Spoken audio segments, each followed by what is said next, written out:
வாக்யஜ்ஞேன கல்பதாம்.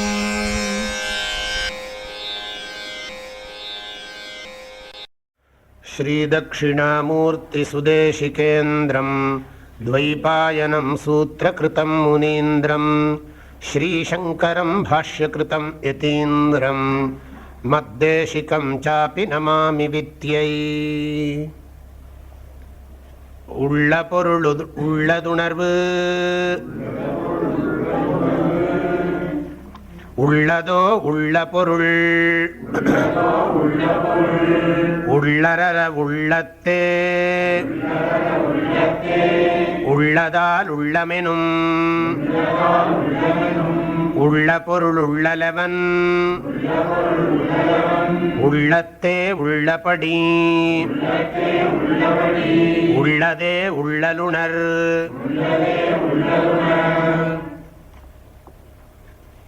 பத்தொன்பதாவது பாடல். விதிமதி மூல விவேகமிலார்க்கே விதிமதி வெல்லும் விவாதம் விதிமதிகட்கோர் முதலான் தன்னை உணர்ந்தார் அவை தணந்தார் சார்வரோ பின்னும் அவை சாற்று காணும் தனை விட்டு தான் கடவுளை காணல் காணும் மனோமயமாம் காட்சி தனை காணும் அவன் தான் கடவுள் கண்டானாம் தன் முதலை தான் முதல் போய் தான் கடவுளன்றி இலதால். பகவான் ரமண மகரிஷி இந்த 20வது பாடலில் ஆத்மா வேறு ஈஸ்வரன் வேறு அல்ல என்று நிரூபிக்கிறார். வியாவகாரிக திருஷ்டி பாரமார்த்திக திருஷ்டி என்று 2 கோணங்கள் அத்வைத வேதாந்த சித்தாந்தத்தில் உபதேசிக்கப்படுகிறது. வேதாந்தமானது அத்வைதபரமாக விளக்கப்படும் பொழுது வியாவகாரிக திருஷ்டி பாரமார்த்திக திருஷ்டி என்ற கோணங்களிலே அது விளக்கப்படுகிறது. வியாவகாரிக திருஷ்டியில் ஜீவன் தன்னை சரீரம் மனசு புத்தியோடு இணைத்து கொண்டிருப்பதால் கடவுளுக்கும் ஒரு சரீரத்தை கற்பித்தே அவன் பூஜிக்கிறான், தியானம் பண்ணுகிறான். ஆனால் தத்துவார்த்தத்தில் பார்க்கும் பொழுது சரீரம் மனசு புத்தி இவைகளெல்லாம் தோற்றம் என்று புரிந்து கொள்வதால் ஈஸ்வரனுடைய சரீரம் எல்லாமே தோற்றம் என்று புரிந்து கொள்ளப்படுகிறது. ஆக பாரமார்த்திக திருஷ்டியில் ஒன்று, வியாவகாரிக திருஷ்டியில் தான் ஜீவ ஈஸ்வர பேதம். ஆக இந்த ஜீவ ஈஸ்வர பேதம்ங்கிறது வியாவகாரிக திருஷ்டி, ஆங்கிலத்தில் சொன்னால் ரிலேட்டிவ் ஆங்கிள். பாரமார்த்திக திருஷ்டின்னு சொன்னால் அது அப்சல்யூட் ஆங்கிள், அது அப்சல்யூட் ரியாலிட்டி. ஆக ஒரு அலை வேற இன்னொரு அலை வேறங்கிறது வியாவகாரிக திருஷ்டி, எல்லாமே தண்ணீர் தாங்கிறது பாரமார்த்திக திருஷ்டி. இந்த 2 திருஷ்டியை வைத்துக்கொண்டு தான் வேதாந்த விஷயங்கள் எல்லாம் அத்வைதபரமாக விளக்கப்படுகிறது. இங்கே இவர் என்ன சொல்கிறார்னா அதே விஷயத்தை இவர் ஒரு கோணத்தில் உபதேசம் பண்ணுகிறார். காணும் தனை விட்டு தான் கடவுளை காணல் மனோமயமாம் காட்சி, அது மனதின் கற்பனையே ஆகும். தனக்கு வேறாக கடவுளை காண்பது என்பது கற்பனை. அது மாத்திரமில்லை, அது கற்பனைங்கிறது அறிவுபூர்வமான கற்பனை. நாமளே தான் பாவனை பண்ணுறோம். கடவுளுக்கு ரூபங்களை எல்லாம் கற்பிச்சிருக்கோம். விநாயகர் என்றும் சுப்பிரமணியர் என்றும் சிவன் என்றும் பார்வதி என்றும் விஷ்ணு என்றும் நாம தான் ரூபங்களை எல்லாம் சம்பிரதாயமாக கற்பித்து வழிபடுறோம். அதெல்லாம் அவர் சொல்றார் ரமண மகர்ஷி, இதெல்லாம் மனோமயமாம் கற்பனை. கயிற்ற பாம்பா பார்க்கறது அறியாமையினால உண்டாகிற கற்பனை. கல்லை கடவுளாக, கடவுளை ஒரு ரூபமாக பார்ப்பது என்பது அறிவுபூர்வமான கற்பனை. மகான்கள் நமக்கு வகுத்து கொடுத்திருக்கிற கற்பனை. அதை ஒரு அளவிலே அது கற்பனை என்று புரிந்து கொள்ளப்பட வேண்டும் என்பதற்காக இந்த உபதேசம் சொல்லப்படுகிறது. ஆக மனோமயமாம் காட்சி, தன்னை காணும் அவன் தான் கடவுள் கண்டானா? தனது உண்மை ஸ்வரூபத்தை தெரிந்து கொள்ளும் பொழுது, தனக்கு வேறாக ஒரு பொருளும் இல்லை என்று அறிந்து கொள்ளும் பொழுது அவன் எப்படி தனியாக கடவுளை காண முடியும்? முடியாது என்பது கருத்து. தன் முதலை தான் முதல் போய் தன்னுடைய அகங்காரத்தை அழித்த பிறகு தனது ஸ்வரூபத்தை தெரிந்து கொள்ளும் பொழுது இரண்டாவதாக ஒரு பொருள் இல்லாததால் அவனுக்கு அந்நியமாக கடவுள் என்று ஒன்று இல்லை. இதெல்லாம் பக்குவப்படுத்துறதுக்காக பக்தி மார்க்கத்தில் பகவானை வேறாகவும் நம்மை தாழ்த்தியும் வைத்துக் கொள்வது சம்பிரதாயம். ஆனால் அது பாவனை, சத்தியம் அல்ல. அது ஃபேக்ட் கிடையாது, ஃபிக்ஷன் தான். பகவான் வேறே நாம வேறேன்னு பக்தி பண்றதெல்லாம் அது கற்பனை தான். ஆனால் அறிவுபூர்வமான சாஸ்திரியமான கற்பனை. அது பக்குவப்படுத்துறதுக்கு ரொம்ப தேவை. அதனால ஒன்றும் குறைவு கிடையாது. கற்பனைன்னு சொல்றதுனால அது தாழ்ந்ததுன்னு அர்த்தம் கிடையாது. இந்த கற்பனை நம்முடைய மனதுக்கு பக்குவத்தை கொடுக்கிறது, நல்ல உணர்ச்சிகளை கொடுக்கிறது, நல்ல அமைதியை கொடுக்கிறது, நல்ல குணங்களை எல்லாம் உற்பத்தி பண்ணுவதற்கு காரணமாக இருக்கிறது. ஆகையினால இது நல்லதுதான் வியாபகாரிக திருஷ்டியில். ஆனால் தத்துவம் அது அல்ல. பாரமார்த்திகமாக பார்க்கும் பொழுது இது உண்மை அல்ல. தான் கடவுள் அன்றி இலதால் அப்படின்னு கடைசியில் முடிக்கிறார். ஆத்மா வேற, கடவுள் வேற இல்லை. இதுக்காக நான் ஒரு விஷயத்தை சொல்றேன்.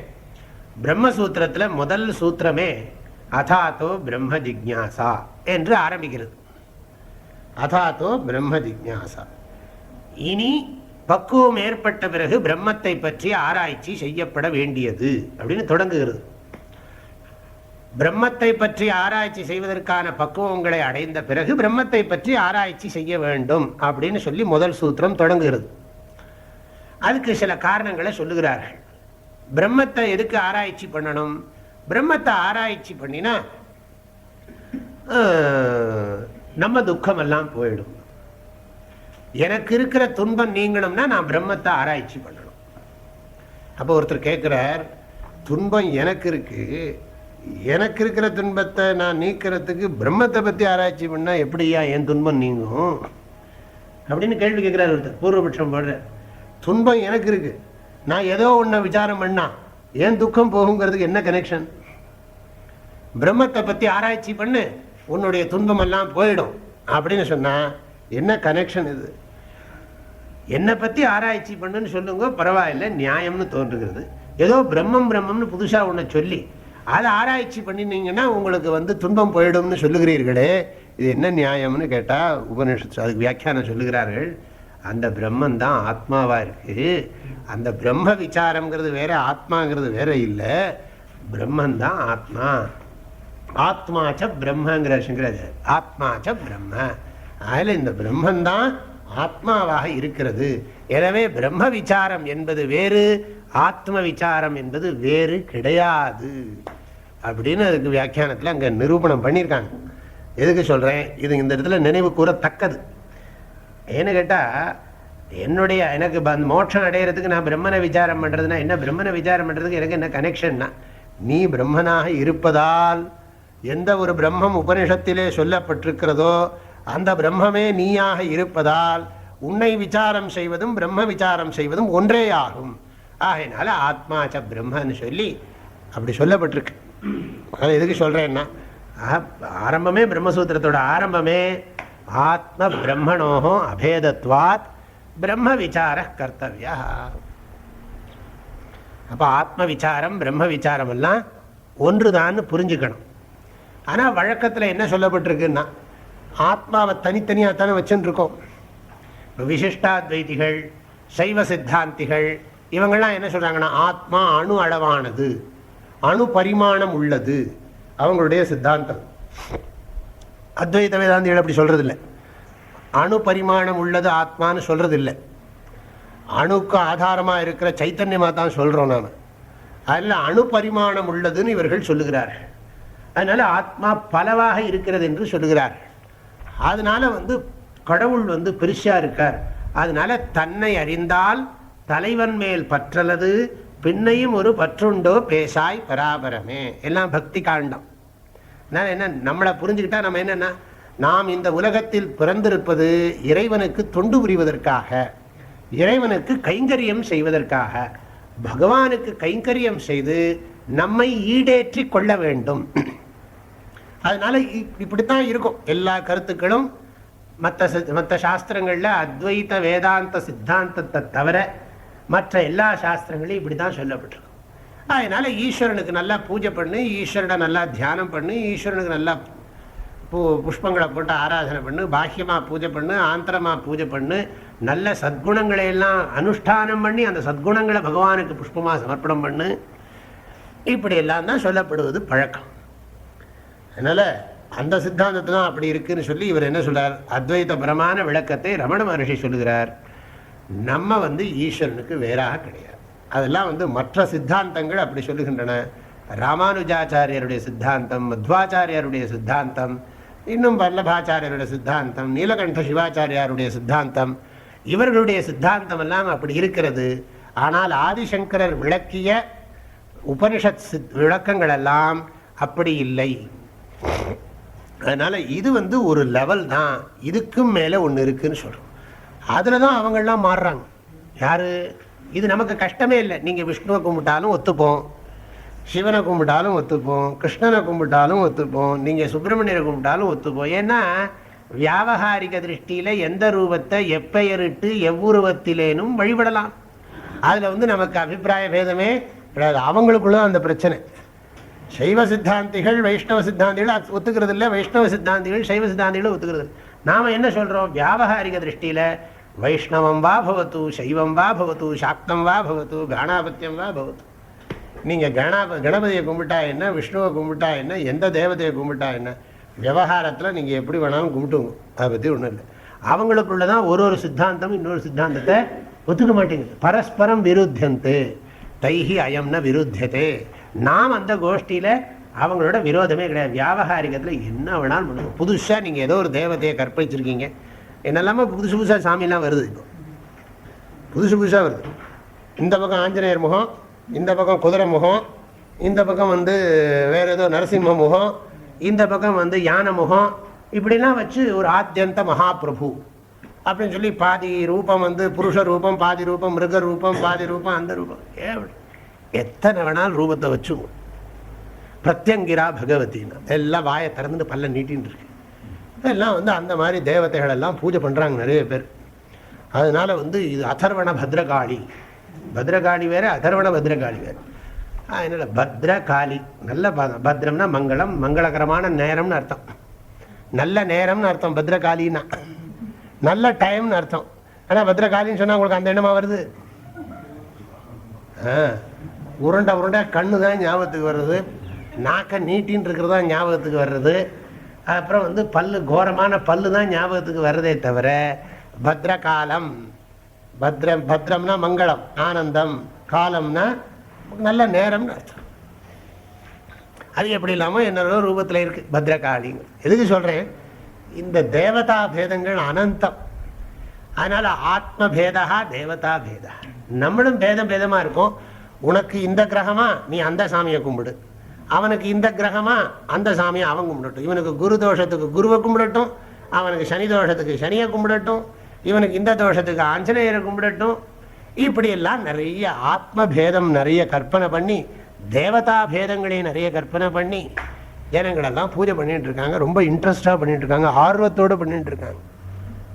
அவங்கள்ட்ட போய் நம்ம குழப்பப்படாது. ந புத்தி பேதம் ஜனையே, ஏதோ இந்த மட்டுமாவது நடக்கிறது. ஆகையினால அதை நம்ம கன்ஃபியூஸ் பண்ணுறது இல்லை. ஆனால் ரமண மகர்ஷி அதெல்லாம் அந்த டாபிக்கெல்லாம் இப்போ எடுக்க போகிறதில்லை. அவர் என்ன சொல்கிறாருன்னா, எல்லாம் ஒன்று தான், ஆத்மா ஏகா ஈஸ்வரா ஏகா. ஈஸ்வரனுக்கும் ஆத்மாவுக்கும் என்னது பேதம் கிடையாது. ஈஸ்வரன்கிறதும் ஆத்மாங்கிறதும் வேற வேற கிடையாது, ஒன்று தான்.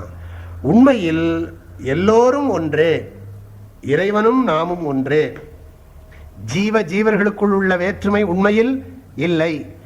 ஜட ஜட வேற்றுமை என்பது உண்மையில் இல்லை. ஜீவ ஜட வேற்றுமை என்பதும் உண்மையில் இல்லை. ஈஸ்வர ஜீவ வேற்றுமையும் இல்லை, ஈஸ்வர ஜட வேற்றுமையும் இல்லை. சர்வம் பிரம்மமயம். சர்வம் பிரம்மமயம்னா என்ன அர்த்தம்? ஜீவஹா பிரம்ம, ஜடமபி பிரம்ம, ஈஸ்வரஹா அபி பிரம்ம, சர்வம் பிரம்ம, சர்வம் ஒரு பேதமும் கிடையாது, எல்லாம் பிரம்மமயம். அதனால பிரம்மனா நிறைய பேர் பிரம்மான்னு நினச்சிக்க கூடாது. அந்த 4 முகத்தோடு இருக்கிற பிரம்மா இருக்காரு, அவனும் நம்ம கிளின்டன் மாதிரி ஒரு ஆள் தான்.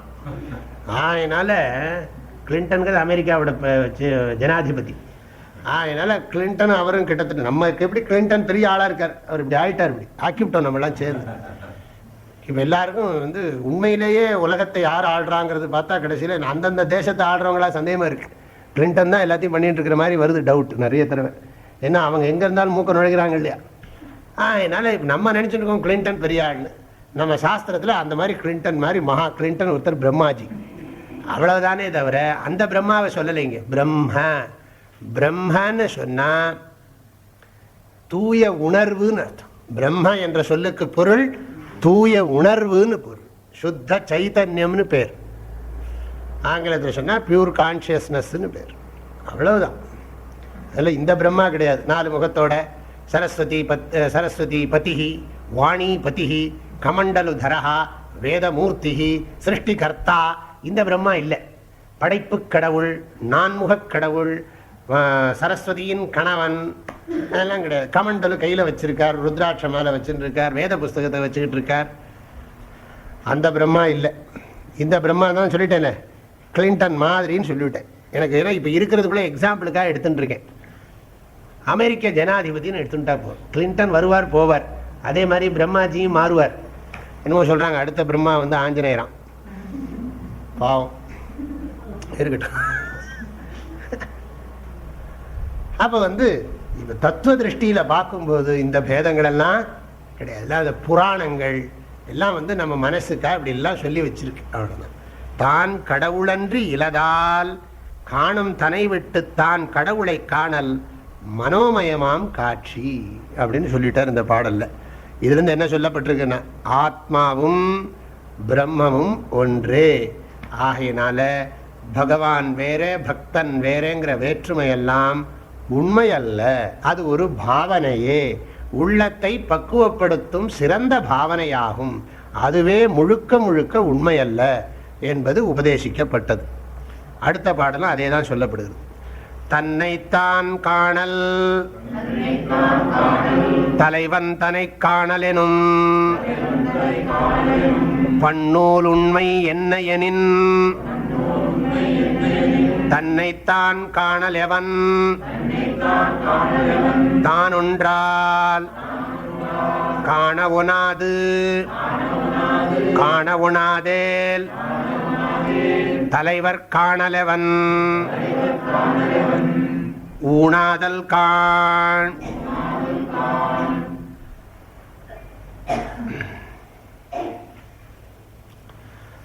சாஸ்திரங்கள் எல்லாம் நம்மளை நாம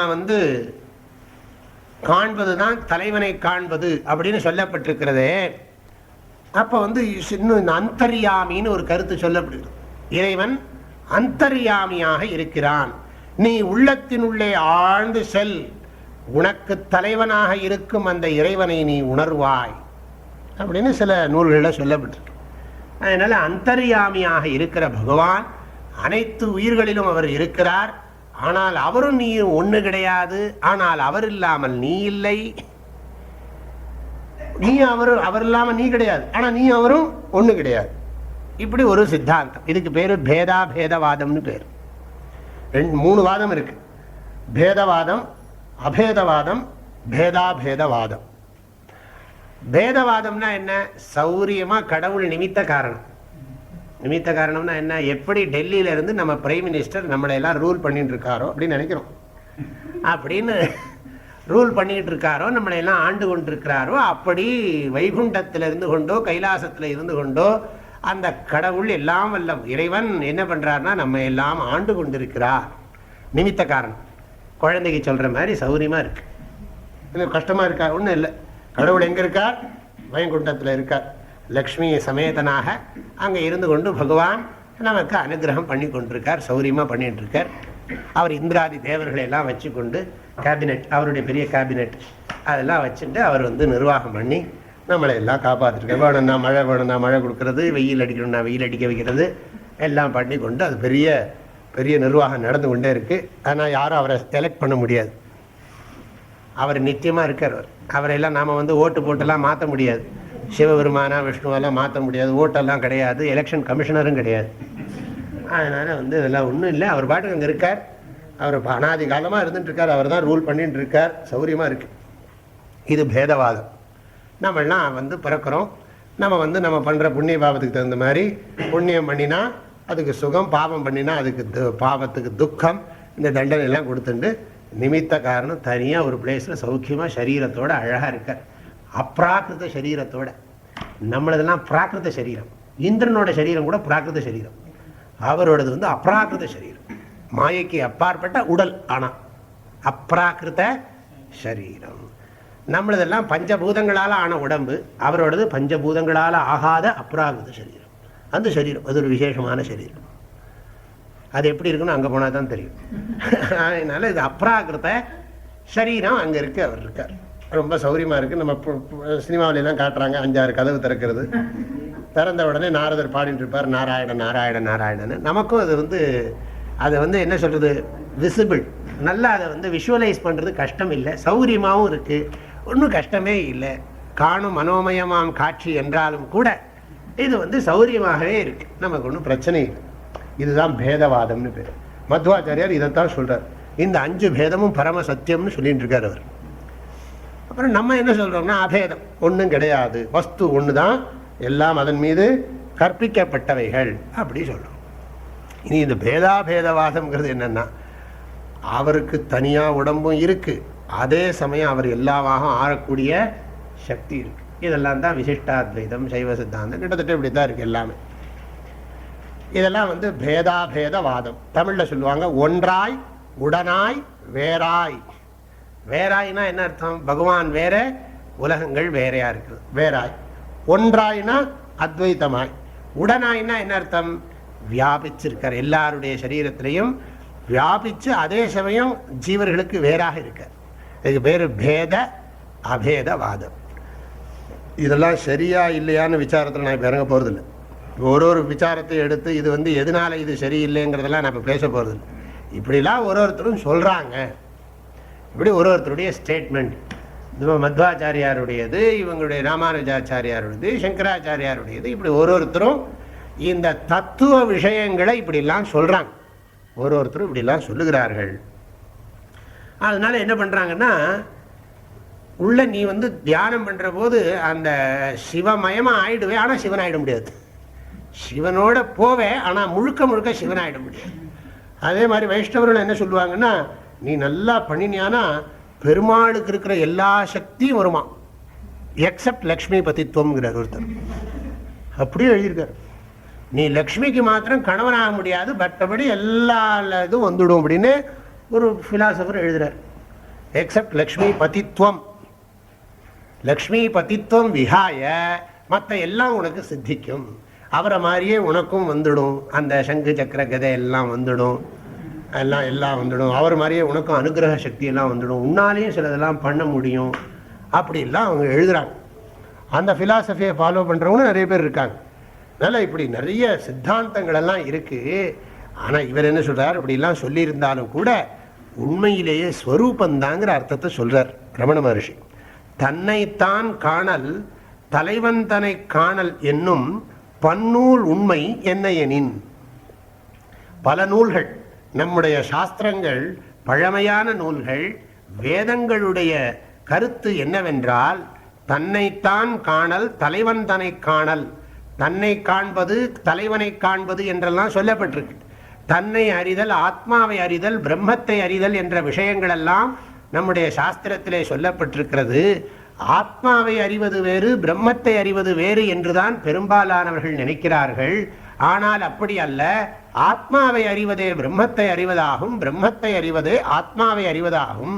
ஆத்மா என்ற சொல்லும் பிரம்மம் என்ற சொல்லும் சொற்களில்தான் வேற்றுமையே தவிர பொருளில் வேற்றுமை இல்லை என்று ரமண மகரிஷி இந்த புஸ்தகத்திலே சொல்லுகிறார். அதனால தன்னைத்தான் காணல் தலைவன் தன்னை காணல் எனும் பன்னூல் உண்மை என்ன எனின். பல நூல்கள்ங்கிற காட்டிலும் பழமையான நூல்கள், வேதங்களின் உண்மை என்னவென்றால், வேதங்களுடைய தாற்பயம் என்னவென்றால், தன்னைத்தான் காணல் எவன் ஒன்றானால், இப்படி போடுற, ஒன்றானால் ஒரே பொருளாக இருக்குமானால் தன்னைத்தான் காணல் எவன், தன்னையே தான் காண்பதுங்கிறது நடக்குமோ? ஏன்னா நேற்றுக்கு சொல்லியிருக்கேன், நான் என்னை பார்க்கிறேங்கிற வார்த்தையே சரியில்லை, நான் இருக்கிறேன், அவ்வளோதான். என்ன நான் பார்க்குறேங்கிறதெல்லாம் உபச்சாரமான வார்த்தை.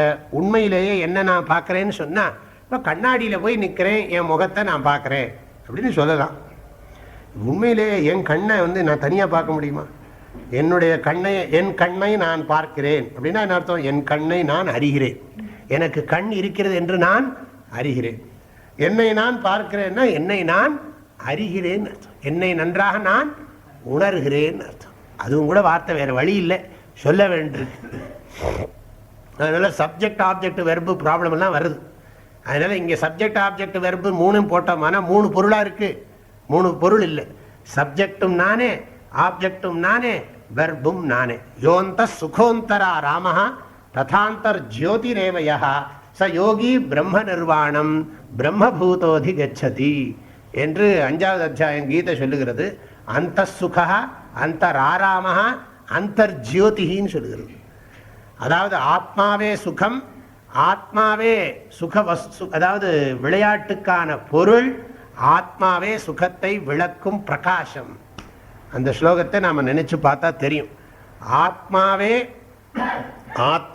சுகம், ஆத்மாவே சுகத்தை தரும் பொருள், ஆத்மாவே சுகத்தை ஒளிர்விக்கும் ஒளி. அதனால் என்ன, 3 பொருள் இல்லைன்னு அர்த்தம். இதை புரிஞ்சுக்கத்தான் முடியும்.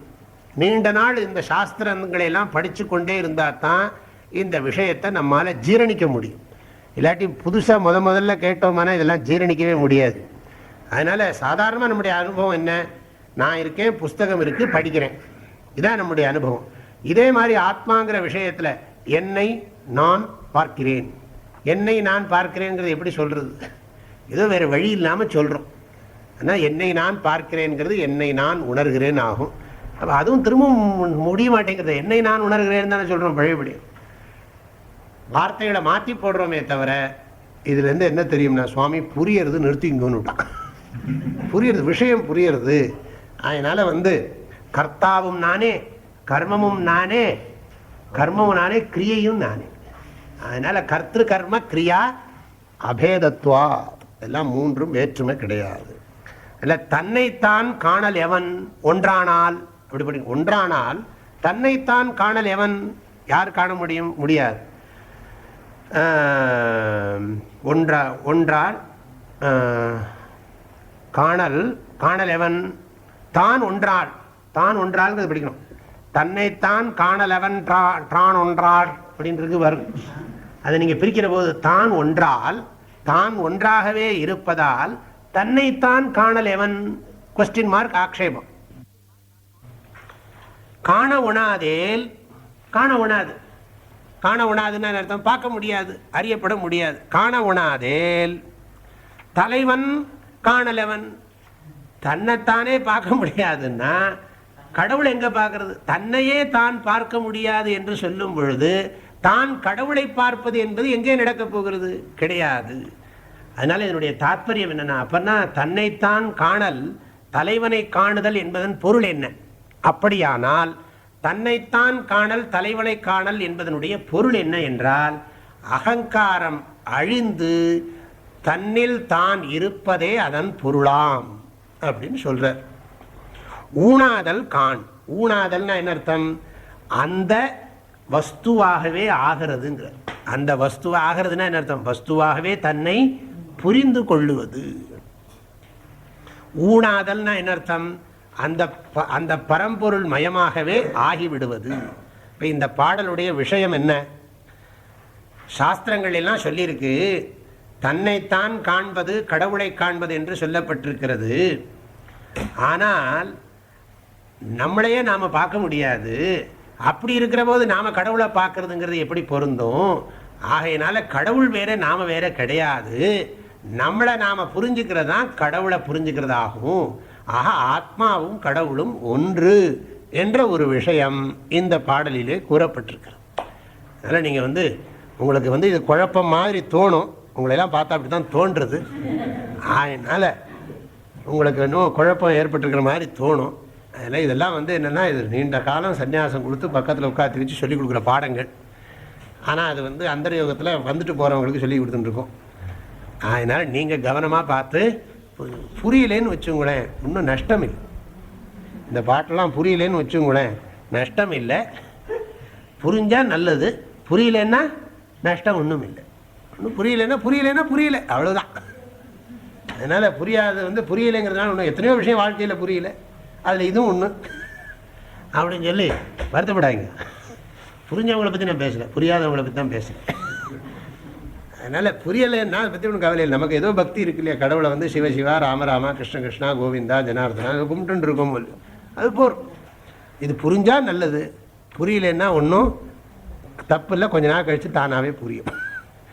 தானாகவே புரியும்னா என்ன, காலே ஆத்மனி விந்தத்தி, இதை பற்றியே கேட்டுட்டே இருந்தால் தான் இது புரியும். ஆக தன்னைத்தான் காணல் தலைவன் தன்னை காணல் எனும் பன்னூல் உண்மை என்னையனின் தன்னைத்தால் காணல். முதல்ல இப்படி போடணும், தான் ஒன்றால் தன்னைத்தால் காணலவன், காண ஒண்ணாதேல் தலைவன் காணலவன், ஊனாதல் காண். இந்த தமிழ் இருக்கே ரொம்ப அத்தியுதமான தமிழ். தமிழை சொல்கிறது கூட இந்த ஆசிரியருக்கும் சரி ரொம்ப சிரமமாயிடும். அந்த காலத்தில் இப்படிலாம் தமிழ் இருந்திருக்கு. நமக்கு இப்போ ஸ்டைலே டிவி தமிழ் தான். நீங்கள் எல்லோரும் சௌக்கியமாக இருக்கிறீர்களா அப்படி தான் சொல்லி எல்லாம் அந்த லாலாம் ரொம்ப நுனி நாக்கு இங்கிலீஷை பேசி பேசி தமிழ் அந்த கதி ஆயிடுது. இருக்கட்டும். அடுத்த பாடல். மதிக்கு ஒளி தந்து அம்மதிக்குள் ஒளிரும் மதியினை உள்ளே மடக்கி பதியில் பதித்திடுதலன்றி பதியை மதியான்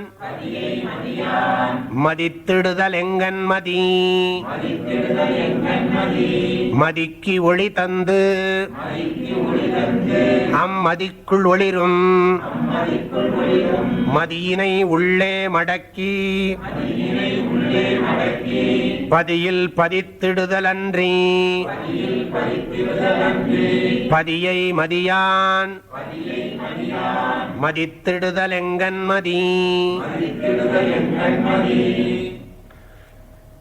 ரொம்ப இந்த பாடல்கள்லேயே நம்ம இந்த கருத்துக்களில் ஊறியிருந்தோமானா இதெல்லாம் மிக எளிமையான பாடல்கள்.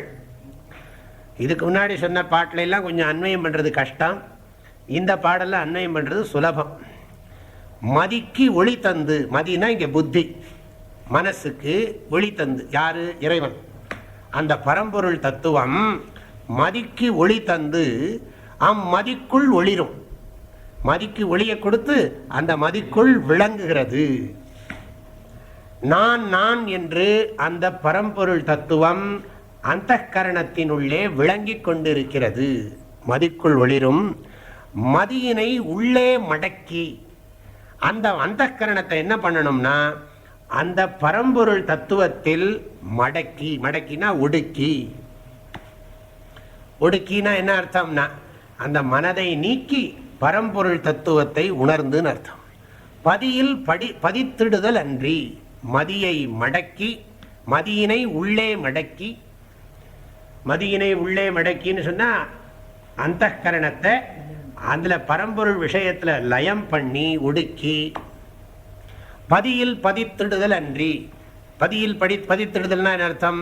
தன்னை பிரம்மமாகவே தியானித்திடுதல் அன்றி பதியை மதியால் மதித்திடுதல் எங்கன் மதி. பதியைனா அந்த பரம்பொருளை மதியால், மதியால்னா அறிவினால், மதித்திடுதல் எங்கன் அறிதல் என்பது எப்படி?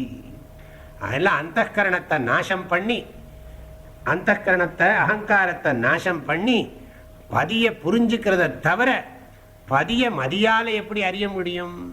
பதியை, இந்த இடத்துல பதினா பரம்பொருள்னு அர்த்தம், பிரம்மன் அர்த்தம். பரம்பொருளை மதியால், மதியால்னா அறிவால், மதித்திடுதல் எங்கன் அறிவது எப்படி? மதி அறிந்து கொள். மதினா என்ன அர்த்தம்? கடைசியில் அறிந்து கொள். மதினா மலையாளத்து மதி இல்லை, மதினா போதும்னு அர்த்தம். அந்த அர்த்தம் இல்லை. போரும்னு அர்த்தம். நமக்கும் போரும்பா, போரும் போரும் தோணிடும்.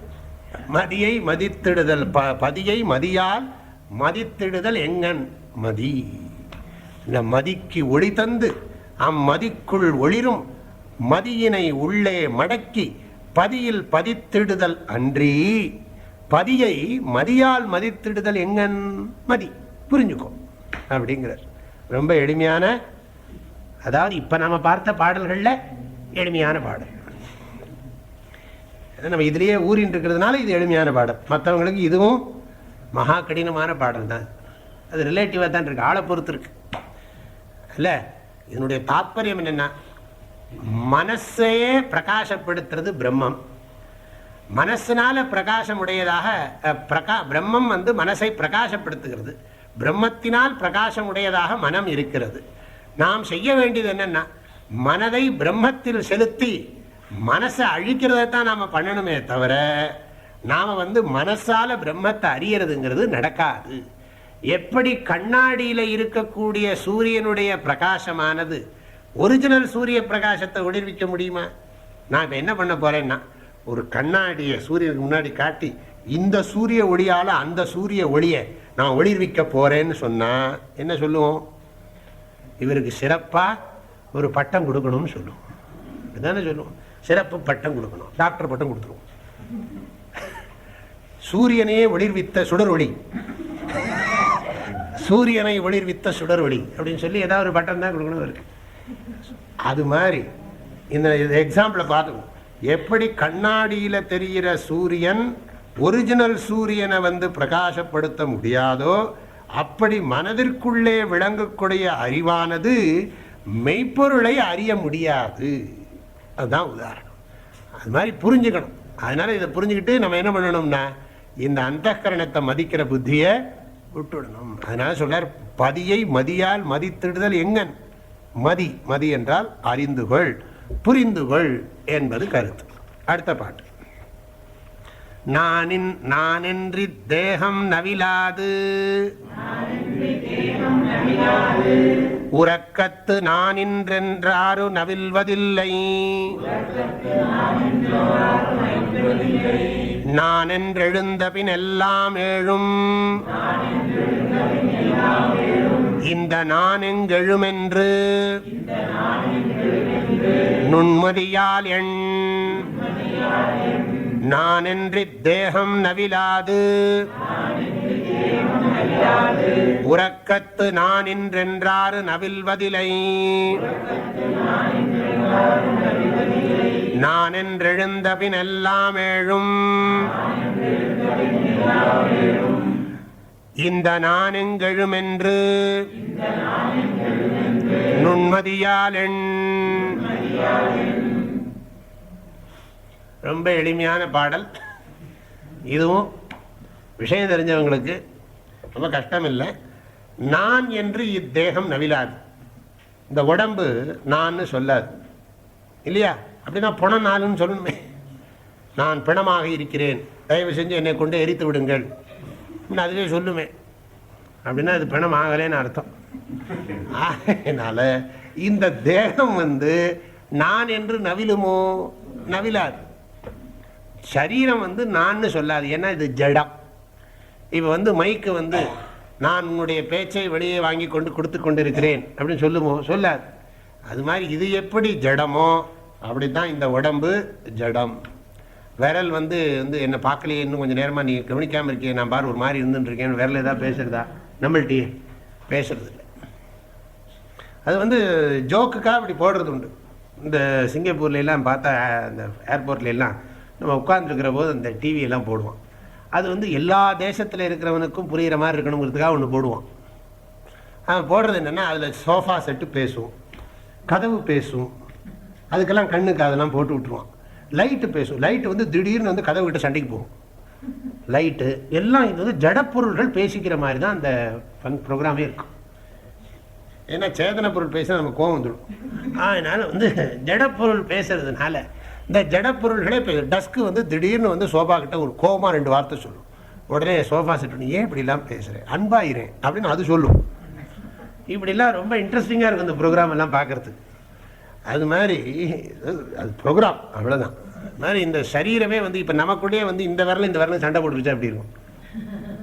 நீ உன்னோட நான் ஒத்துழைக்கவே மாட்டேன், நீ பாரு, நீ ஏதாவது நீ எதுக்காக கூப்பிடு, நான் வந்தேன்னா பாரு. அப்படி இந்த விரலில் சண்டை போடுமா? என்ன போட அப்படி உடம்புக்குள்ளே எல்லா அவயமும் போட ஆரம்பிச்சு நம்ம கதி என்ன இருக்குது? அப்படி கதையே இருக்குது உபநிஷத்தில். திடீர்னு எல்லாம் ஸ்ட்ரைக் பண்ண ஆரம்பிச்சிடும்.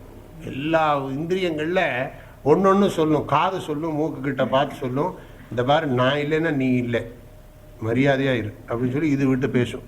மூக்கு சொல்லும், நீ ரொம்ப பேசாத, அடக்கி வாசி. நான் இல்லைன்னா உனக்கு லைஃபே கிடையாது அப்படின்னு சொல்லி மூக்கு வந்து காதுகிட்ட பேசும், காது கண்ணுக்கிட்ட பேசும். இப்படி ஒரு அவயங்களுக்கும் அது தனித்தனியாக பேச ஆரம்பித்தா நமக்கு எது என்ன இருக்குது? அதனால் நம்ம கண்ட்ரோலில் இருக்கோம், பிழைச்சோம். இல்லாட்டி நமக்குள்ளேயே 1000 ஆட்கள்லாம் ஏற்கனவே மனசே பிசாச்சு மாதிரி இருக்குது, இது வேற இன்னும் சேர்ந்து கொடுத்தோன்னா கேட்கவே வேண்டாம். இது ஒரு கற்பனையே பயமாக இருக்குது பாருங்க. நிஜமாக இருந்தால் எப்படி இருக்கும்? சரி, இதில் இன்னும் நிறைய சொல்லலாம். சைக்காலஜிக்குள்ளே நுழைஞ்சோம்னா நிறைய விஷயம் இருக்குது சொல்கிறதுக்கு, வேண்டியதில்லை. சில பேருக்கு வந்து சிங்கத்தை தெரியும், புலியை தெரியாது, அப்படிலாம் வியாதி இருக்குது. ஆமாம், வியாதியெல்லாம் விசித்திரமான வியாதிகள்லாம் இருக்குது. இவன் வந்து இவனை சிங்கத்தை சிங்கம்னு சொன்னாலும் இவனுக்கு மனசுக்குள்ளே பதியாது. அப்படிலாம் சில இதெல்லாம் இருக்குது. இருக்கட்டும், எப்படியோ நமக்கு பிரம்மம் பதிஞ்சா சரி. நான் என்று இத்தேகம் நவிலாது, நான் சொல்லி இந்த தேகம் சொல்லாது. உறக்கத்து நான் இன்று என்று யாரும் சொல்வதில்லை. உறக்கத்தில் நான் இல்லைன்னு யாரும் சொல்றதில்லை. இந்த தேகமோ நான் சொல்றதில்லை. இந்த தேகம் நான் என்று இத்தேகம் நவிலாது. நாம தான் என்ன சொல்றோம்? ஏன் உடம்பு அப்படின்னு சொல்றோம். எனக்கு சரியா இல்லை, என்னுடைய உடம்புக்கு சரியா இல்லைன்னு சொல்றோம். நான் சரியா இல்லைன்னு சொன்னா அர்த்தம் வேற. நான் வந்து முந்தி சரியா இருந்தேன், இப்போ சரியா இல்லை, ஐ ஆம் நாட் வெல்னு இங்கிலீஷில் சொல்லலாம். ஆனால் வந்து தமிழ்ல எல்லாம் அப்படி சொல்கிற போது என் உடல் நலம் இல்லை, என் உடலுக்கு நலம் இல்லை. நம்ம வேதாந்தம் அப்படி தான் வாழ்ந்துட்டே இருக்கும், நமக்கே தெரியறதில்லை. எனக்கு உடம்பு சரியில்லை, என்னுடைய உடம்பு சரியில்லைன்னு தான் சொல்கிறோமே தவிர நாமளே உடம்புன்னு நம்ம சொல்கிறதில்லை. நான் சரியில்லைன்னு சொல்ல மாட்டோம், சொல்லவே மாட்டோம், சொன்னால் தப்பு. இப்போ சமீபத்தில் ஒரு ஜோக்கு படித்தேன், அதில் போட்டுதான் 2 ஜோக்கு. ஒன்று சொல்கிறேன், டாக்டர் அடிக்கடி எனக்கு மறந்து போகுது டாக்டர், மெமரியே இல்லை டாக்டர் அப்படின்னா. எத்தனை வருஷமா இப்படின்னா? எத்தனை நாளா இப்படின்னா? என்ன டாக்டர்? அதுக்குள்ள மறந்து போச்சு, சொன்னதே மறந்து போச்சு அவருக்கு. இதை விட இன்னொருத்தன் விசேஷமாக கேட்டான், டாக்டர் நான் நடக்கிற போது வலது காலை முன்னாடி வச்சா இடது கால் பின்னாடி இருக்கு, இடது காலை முன்னாடி வச்சா வலது கால் பின்னாடி போயிடுறது, என்ன பண்றது டாக்டர்னா? நான் உனக்கு 2 மாத்திரை தரேன், ஒரு மாத்திரையை தூங்கின அப்புறம் சாப்பிடு, இன்னொரு மாத்திரையை எந்திரிக்கிறதுக்கு முன்னாடி சாப்பிடுன்னு விட்டாரு.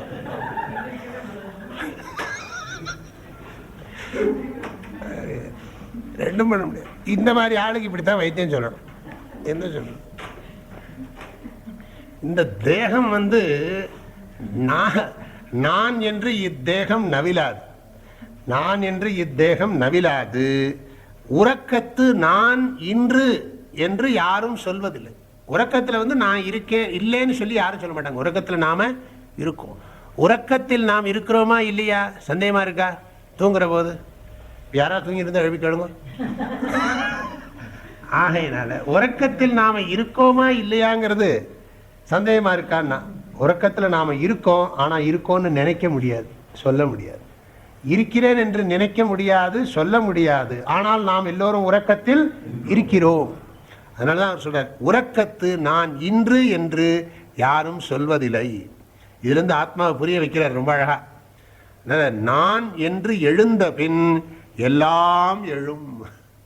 நான்கிற அகங்காரம் எழுந்த உடனே தான் இத்தனையும் எந்திரிக்கும், எல்லா விவகாரமும் எந்திரிக்கும். நான் இப்ப குற்றாலத்தில் இருக்கேன், நாளானைக்கு ஊருக்கு போகணும், நான் அந்த ஊருக்கு போகணும், இந்த ஊருக்கு போகணும், எல்லாம் எந்திரிக்க ஆரம்பிக்கும். இப்பதான் 32 பாட்டு முடிஞ்சிருக்கு இல்லையே, 23 பாட்டு மாத்தி போட்டேன். இல்லை இப்போ தான் 23 பாட்டு முடிஞ்சிருக்கு, இன்னும் முடிக்கணும் எல்லாம் தோன்றது. நான் எழுந்த பின், நான் என்று எழுந்த பின் எல்லாம் எழும். எல்லாம் எழும்னா என்ன அர்த்தம்? சமஸ்த விவகாரங்களும் என்னெல்லாம் டிஸ்கில் இருக்கோ அதெல்லாம் எழும், வேண்டுங்கிறதுலாம். இந்த நான் எங்கு எழும் என்று, இந்த நான் எங்கிருந்து எழுகிறது? எந்த நான்? இந்த அகங்கார நான் எங்கு எழும் என்று நுண்மதியால் எண். இந்த நான் எங்கிருந்து எழுகின்றது என்று உன்னுடைய சூக்ஷ்ம புத்தியினால சிந்தித்து பார். இந்த நான் என்பதன் உற்பத்தி ஸ்தானம் எது? 2 நான் இருக்கு. ஒரு நான் நினைக்க முடியாத நான், ஒரு நான் நினைக்கக்கூடிய நான். இந்த நினைக்கக்கூடிய நான் அகங்கார நான், நினைக்க முடியாத நான் ஆத்மா பிரம்மம். அது நான் தான், அதுவும் நான் தான். உறக்கத்தில் இருக்கிற நான், உறக்கத்தில் நினைக்க முடியாமல் இருக்கின்ற நான், கனவிலும் விழிப்பிலும் நினைக்கின்ற நான். நினைக்கின்ற நானோட அந்த நான் சேர்ந்துதான் இருக்கு. நினைக்கின்ற நானாக இருந்தாலும் சரி, நினைக்காமல் இருந்தாலும் சரி, நினைத்தாலும் நினைக்காவிட்டாலும் இருக்கிற நான் ஒண்ணு. நினைக்கிற போது அந்த நினைக்காத நான மறைச்சுன்னு இருக்கிற நான் இது. நினைக்காத நான மறைச்சுன்னு இருக்கிற நான் இது. இதுக்கு பேர் தான் எதுன்னா அகங்காரம். இந்த அகங்காரத்தை சொல்ற நான் எங்கு எழும் என்று நுண்மதியால் எண்.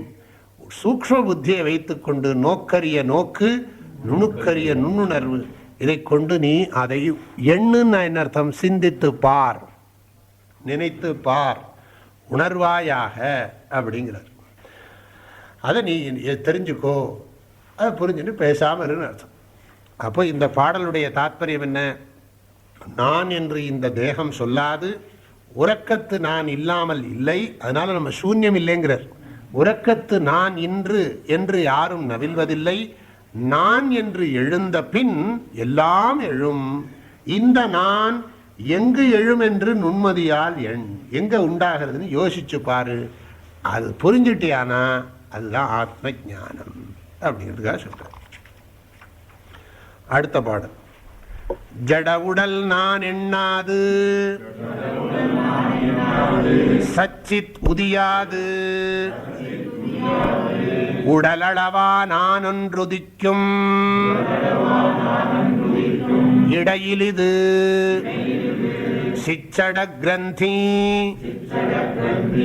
பந்தம் ஜீவன், நுட்பமை அகந்தை, இச்சம்சாரம் மனமென். ஜட உடல் நான் எண்ணாது, சச்சித் உதியாது, உடலளவா நான் ஒன்றுதிக்கும்,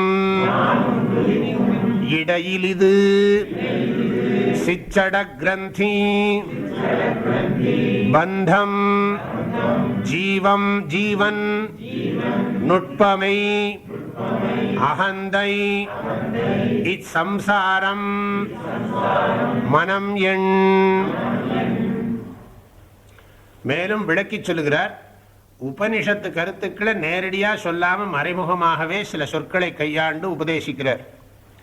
ஜட உடல் நான் எண்ணாது, ஏற்கனவே சொன்னதுதான். இத்தேகம் நான் என்று நவிலாது. இப்ப என்ன சொல்றார்? ஜட உடல் நான் எண்ணாது. ஜட உடல் நான் சொல்லாது. சச்சித் உதியாது. சத்தாகவும் சித்தாகவும் இருக்கக்கூடிய கேவல சத்து, கேவல சித்து உதியாது. உதியாதுன்னா என்ன அர்த்தம்? தோன்றாது, அதுவும் நான் என எண்ணாது. உதியாதுன்னா என்ன அர்த்தம்? அதுவும் நான் என எண்ணாது. ரொம்ப சூட்சம், நல்லா புரிஞ்சுங்க. சச்சித் உதியாது, நான் என்று அதுவும் எண்ணாது. ஜட உடலும் நான் என்று எண்ணாது, சச்சித்தும் நான் என்று எண்ணாது. ஆனா நாம யாரு? சச்சித்து. நான் என்று எண்ணாது, சச்சித்தும் நான் என்று எண்ணாது, ஜட உடலும் நான் என்று எண்ணாது. உடல் அளவா நான் ஒன்று உதிக்கும், இடையில் இது. இடையில நான் ஒன்று மாட்டின்னு இருக்கு. சரீரமும் நான் சொல்ல போறதில்லை, ஆத்மாவும் நான் சொல்ல போறதில்லை. நடுப்புற ஒன்று நான் நான் நான் விவகாரம் பண்ணிட்டு இருக்கு. இடையில் இது உடல் அளவா சூக்ஷ்ம சரீரத்தையும் ஸ்தூல சரீரத்தையும் அபிமானம் வைத்துக்கொண்டு ஒன்று உதிக்கிறது, இடையில் ஒன்று நான் ஒன்று உதிக்கிறது. இதுக்கு பேர் தான் என்னங்கிறார், சிஜட கிரந்தி. சைதன்யத்தையும் ஜடத்தையும் போட்டு வச்சிருக்கிற முடிச்சுங்கிறார். சைதன்யத்தையும் ஜடவஸ்து, அதாவது சைதன்யமாகிய சச்சித்தையும் ஜடமாகிய சரீரத்தையும் ஜடமாகிய சூக்ஷ்ம ஸ்தூல சரீரத்தையும் முடித்து வைத்திருக்கிற முடிச்சுது சிஜட கிரந்தி. அப்புறம் என்ன இன்னொன்று பந்தம். இதுக்கு பேர் தான் இன்னொரு பேர் பந்தம். அகங்காரம்தான் சிஜட கிரந்தி என்று அழைக்கப்படுகிறது, அகங்காரம்தான் பந்தம் என்று அழைக்கப்படுகிறது, அகங்காரம்தான் ஜீவன் என்று அழைக்கப்படுகிறது, அகங்காரம்தான் நுட்பமை. நுட்பமைனா சூக்ஷ்ம சரீரம், நுட்பம்னா சூக்ஷ்ம, மெய்னா சரீரம். நுட்பமைனா இதுவே சூக்ஷ்ம சரீரம். அப்புறம் என்ன அகந்தை, இதுக்கு பேர் தான் அகங்காரம், இதுக்கு பேர் தான் இன்னொரு பேர் சம்சாரம். அப்புறம் இதுக்கு பேர் தான் மனசுங்கிறது. மனம் என்றும் சம்சாரம் என்றும் அகந்தை என்றும் நுட்பமை என்றும் ஜீவன் என்றும் பந்தம் என்றும் சிஜட கிரந்தி என்றும் இடையிலே தோன்றுகின்ற இதைத்தான் இதுதான் நான் என்று சொல்லுகிறது. அவ்வளவுதான் விஷயம். இது ஒரு ஸ்டேட்மெண்ட். அதனால ஆத்மா நான் நினைக்காது, அனாத்மாவும் நான் நினைக்காது. இந்த அனாத்மாவை ஆத்மாவை சேர்த்து வச்சிருந்து நடுப்புற ஒன்று கிளம்புறது, அதுதான் நான் சொல்லி எல்லா விதமான அனர்த்தங்களுக்கும் காரணமாகுது. நான் வைஷ்ணவனும், நான் சைவன் என்றும், நான் சாக்தன் என்றும், நான் அத்வைதி என்றும், நான் துவைதி என்றும், நான் அவன் என்றும் இவன் என்றும் எல்லா விதமான அபிப்பிராயத்தையும் இந்த இதுதான் உடையதாக இருக்கு. எல்லாத்துக்கும் காரணம் இதுதாங்கிறார். இதை என்ன பண்ணுறார், இதைத்தான் நாசம் பண்ணணுங்கிறார். இதுதான் நமக்கு துன்பத்துக்கு காரணம். முழிச்சுக்கிட்டு இருக்கிற போதே இதை அழிக்கிறதுக்கான புத்தியை அடையணும். அப்படி அடைஞ்சா அதுக்கு பேர் சகஜ சமாதி. உருப்பற்றி உண்டாம் உருப்பற்றி நிற்கும் உருப்பற்றி உண்டு மிக ஓங்கும் உருவிட்டுருப்பற்றும் தேடினால் ஓட்டம் பிடிக்கும் உருவற்ற பேயகந்தையோர் உருப்பற்றி உண்டாம் உருப்பற்றி நிற்கும் உருப்பற்றி உண்டு மிக ஓங்கும் உருவிட்டுருப்பற்றும் தேடினால் ஓட்டம் பிடிக்கும் உருவற்ற பேயகந்தை ஓர். உருவற்ற பேயகந்தை, உருவமில்லாத அகங்கார பேய்ங்கிறார். இந்த அகங்காரம்ங்கிற பேய்க்கு உருவம் கிடையாதுன்னு சொல்லுவாங்க, ஆனா பேய் இருக்கு. ஆகையினால இதுதான் பெரிய பேய்ங்கிறார். பேயை தேடி நீங்க எங்கேயும் போக வேண்டாம், அதுவாகவே தான் நாம் இருந்துட்டு இருக்கோங்கிறார். அகங்கார பேய். இந்த அகங்கார பேய் என்ன பண்ணும்னா, ஏதாவது ஒன்றை பிடிச்சிக்கும், அப்புறம் பிடிச்சிட்டு அதோடு சேர்ந்து வளரும், நல்லாவே வளரும். அப்புறம் என்ன ஆகும்னா அதை விட்டுட்டு இன்னொன்று பிடிச்சிக்கும். இந்த பேய் உருப்பற்றி நிற்கும், உருப்பற்றும், உருப்பற்றி உண்டாகும். அப்புறம் என்ன ஆகும்னா உருப்பற்றி நிற்கும், அந்த உருவை பற்றி அப்படியே நிற்கும். உருப்பற்றி உண்டு மிக ஓங்கும், அதையே பிடிச்சிட்டு பெருசாக வந்துகிட்டு இருக்கும். அப்புறம் என்ன ஆகும்னா மாற்றிக்கும். உருவிட்டு உருப்பற்றும். இந்த உருவத்தை விட்டுவிட்டு இந்தியாவை விட்டுவிட்டு அமெரிக்காவை பிடிச்சிக்கும், அமெரிக்காவை விட்டுவிட்டு ஜப்பானை பிடிச்சிக்கும், இல்லாட்டி விநாயகரை விட்டு முருகனை பிடிச்சிக்கும், முருகனை விட்டு சிவனை பிடிச்சிக்கும், இல்லாட்டி நாமத்தை விட்டு விபூதியை பிடிச்சிக்கும், விபூதியை விட்டு கோபிச்சந்திரத்தை பிடிச்சிக்கும். இப்படி எல்லாத்தையும் சொல்ல வேண்டியதானே, சொல்கிறதோ சொல்கிறோம், எல்லாத்தையும் சொல்லி வைப்போம் சேர்த்து. ஆகையினால உருப்பற்றி நான் உருவிட்டு உருப்பற்றும், இன்னொரு ரூபத்துக்கு மாற்றிக்கும். அதனால தேடினால் ஓட்டம் பிடிக்கும். விசாரம் பண்ணினா பயந்து ஓட ஆரம்பிச்சோம். ஏதோ மந்திரம் போடுறாங்கப்பா மந்திரவாதிகள்லாம் சேர்ந்து அப்படின்னு சொல்லி இந்த அகங்கார பேய் என்ன பண்ணோம்னா, ஆத்ம விசார மந்திரவாதம் நடக்கிறதுனால பிசாச்சு பறக்க ஆரம்பிச்சிடும், பயந்துடும். ஓட்டம் பிடிக்கும் ஓர், இதனை உணர்ந்து கொள்வாயாக. விளக்கமாக இதுவே விளக்கம் சொல்லியாச்சு, மேலும் மதியம் பார்க்கலாம். ஓம் பூர்ணமதః பூர்ணமிதம் பூர்ணாத் பூர்ணமுதச்யதே பூர்ணஸ்ய பூர்ணமாதாய பூர்ணமேவாவசிஷ்யதே. ஓம் சாந்தி ஷாந்தி ஷாந்தி. ஹரி ஓம்.